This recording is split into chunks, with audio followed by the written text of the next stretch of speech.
रंजीत सिंह अपनी बेटी व पत्नी के साथ खुशी खुशी रह रहे थे। जैसे हर किसी का परिवार खुशहाली में रहता है, ठीक उसी प्रकार उनकी ज़िंदगी में चल रही थी।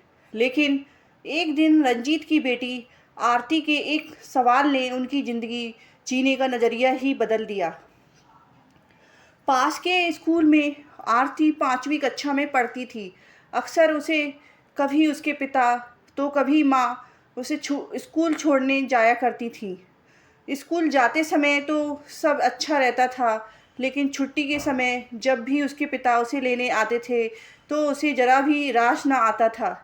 आरती के दोस्तों के माता-पिता साफ-सुथरे कपड़े पहनकर अपने बच्चों को लेने आते थे, जैसे हर आदमी आता है। आरती अपने पिता से प्यार तो करती थी, लेकिन वो ये नहीं चाहती थी कि उसके पिता स्कूल की छुट्टी होने पर उसे लेने आए। हो भी क्यों ना, दिन में साफ-सुथरे कपड़े पहनकर ड्यूटी जाने वाले रंजीत के कपड़े ड्यूटी के बाद इस कदर गंदे हो जाते थे कि बेटी नहीं चाहती थी कि वे इस छुट्टी के समय स्कूल आए।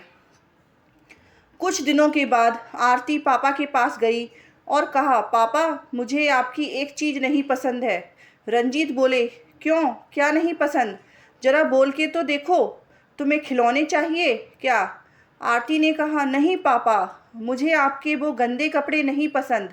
सुबह तो आप घर से साफ कपड़ों में ही निकलते हैं, लेकिन दोपहर होते होते आपके कपड़े इस कदर गंदे हो जाते हैं कि मेरे दोस्त आपको देख मुझे चिढ़ाते हैं। रंजीत बोले, अरे बेटी, तो ये बात है, क्या कहूँ, मेरा काम ही कुछ ऐसा है।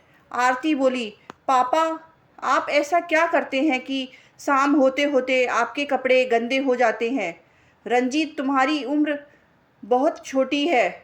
मैंने सोचा थोड़ी और बड़ी हो जाओ तब बताऊंगा, लेकिन नहीं, अब बता ही देना चाहिए।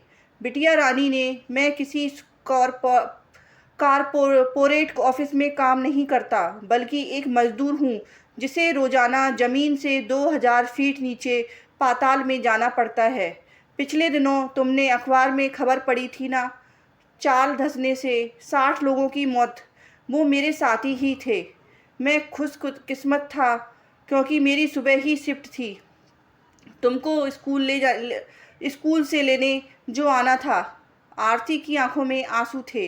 पापा आप मेरे लिए इतनी मेहनत करते हैं, मैं कितनी गलत थी। रंजीत बोले, क्या करूं बेटी, तुम्हारी खुशी के लिए ये काम भी हंसते हंसते करता हूं।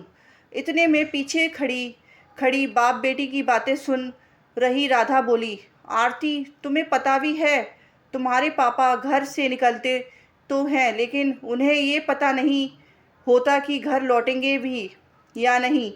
मैं जानती हूँ कि कितनी मुश्किल से वो हमारे लिए पैसे कमा रहे हैं। ज़मीन की गहराई में जाकर वो कोयला निकालते हैं। यही वजह है कि तुम्हारे पापा के कपड़े गंदे हो जाते हैं। वहाँ गर्मी भी इतनी है कि हम लोग एक पल भी वहाँ ना रह पाएँ।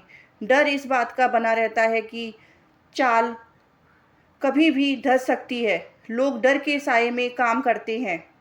अगले दिन छुट्टी के वक्त पापा रोजाना की तरह स्कूल के गेट के बाहर गंदे कपड़े में खड़े थे, लेकिन इस बार आरती उनसे नज़रें चुराने की बजाय जाकर उनके गले लग गई थी।